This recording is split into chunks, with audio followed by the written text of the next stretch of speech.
কে আমার মিত্র, কাকে আমি পাশে পাচ্ছি। স্বাভাবিকভাবে এই লড়াইকে আমাকে নতুন করে শুরু করতে হবে। এলাকায় এলাকায় সমস্ত ভাঙন কবলিত মানুষকে একত্রিত করে স্থানীয় সরকার বিডিও থেকে শুরু করে আমাদের একেবারে জেলা শাসক পর্যন্ত আমাদেরকে এই লড়াইকে নিয়ে যাওয়ার প্রয়োজনীয়তা আছে। সরকারের হাতে যে জমি আছে, সরকারের হাতে সেচ দপ্তরের হাতে যে জমি আছে, খাসল্যান্ডে যে জমি আছে, যে মানুষের বাড়ি চলে যাচ্ছে, যে মানুষের জমি চলে যাচ্ছে, সেই মানুষকে দাবি আদায়ের মধ্যে দিয়ে সেই জমিতে বসাতে হবে, কলোনি তৈরি করতে হবে। বামফ্রন্ট সরকার করেছে। এর আগে যখন ভাঙনে ক্ষতিগ্রস্ত হয়েছে, বামপন্থীদের পক্ষ থেকে বিকল্প জমির ব্যবস্থা, কলোনির ব্যবস্থা করা হয়েছে। বর্তমানের তৃণমূল সরকার সে কাজ করছে না।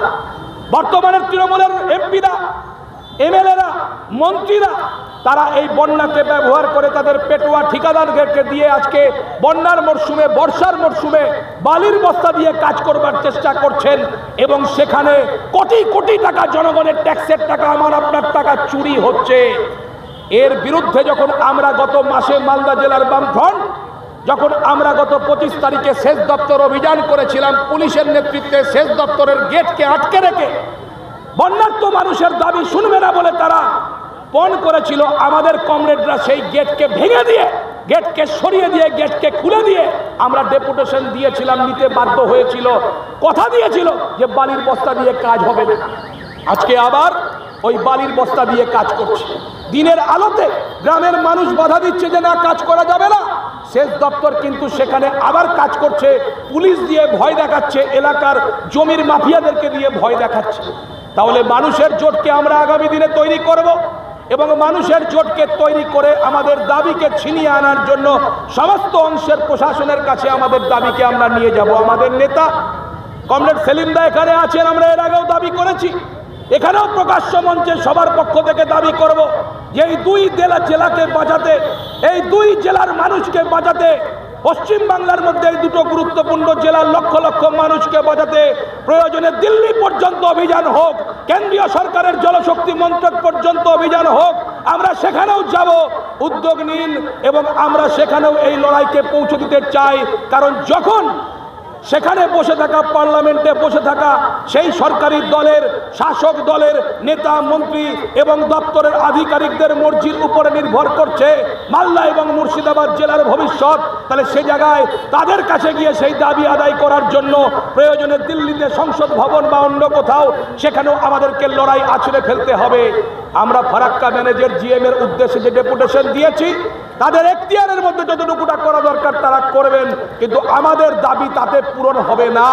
আমাদের দাবি যদি পূরণ করতে হয়, এই লড়াই লাগাতার লড়তে হবে এবং বন্যার্ত মানুষকে নিয়ে সেই এলাকাকে যুক্ত করে আমাদের রাজ্য সরকার, কেন্দ্রীয় সরকার, দুই সরকারের বিরুদ্ধেই, তৃণমূল এবং বিজেপি এই দুই সরকারের বিরুদ্ধেই আমাদের লড়তে হবে এবং তাদের কাছ থেকে আমাদেরকে দাবি আদায় করতে হবে।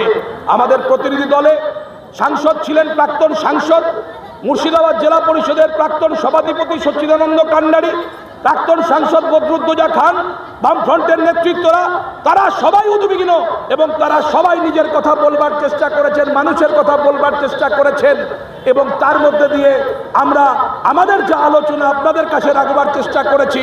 কিন্তু লড়াই যদি আমরা না লড়ি, তাহলে শুধুমাত্র একটা এখানে জমায়েত এবং ডেপুটেশনের মধ্যে দিয়ে আমাদের দাবি এই সরকার, এই দল বা এই প্রশাসন বা এই ব্যারেজ কর্তৃপক্ষ তারা পূরণ করবে না।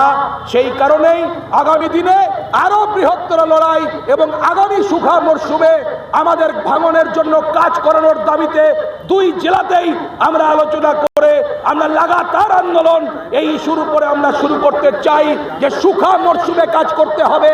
এই নভেম্বর, ডিসেম্বর, জানুয়ারি, ফেব্রুয়ারি, মার্চ, এপ্রিল এই 6 মাসে ভাঙন রোধের কাজ করতে হবে। যারা ভাঙনে ক্ষতিগ্রস্ত হয়েছেন, সরকারের অধিকৃত 1 নম্বর খতিয়ানে থাকা খাস জমিতে তাদেরকে দখল দিতে হবে, বসবাসের অধিকার দিতে হবে এবং তারই সাথে আজকে এই সমস্ত এলাকাতে বাঁধ নির্মাণ সহ আজকে যা যা করা দরকার, যে ডিটেলস দাবি আমরা দিয়েছি সেগুলোর ব্যাপারে কাজ করতে হবে। এই কথা আমরা বলেছি।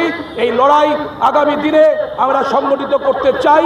আপনাদের সবাইকে বামপন্থীদের সাথে থাকতে হবে, আরও বহু মানুষকে আমাদেরকে জড়াতে হবে, জড়িয়ে নিয়ে আমরা এই লড়াই লড়তে চাই, এই লড়াই জিততে চাই। সেই জায়গায় আপনাদের সবার পরামর্শ, আপনাদের অংশগ্রহণ, সহযোগিতার আশা রেখে আমার কথা শেষ করছি। ইনকলাব জিন্দাবাদ, বামফ্রন্ট জিন্দাবাদ।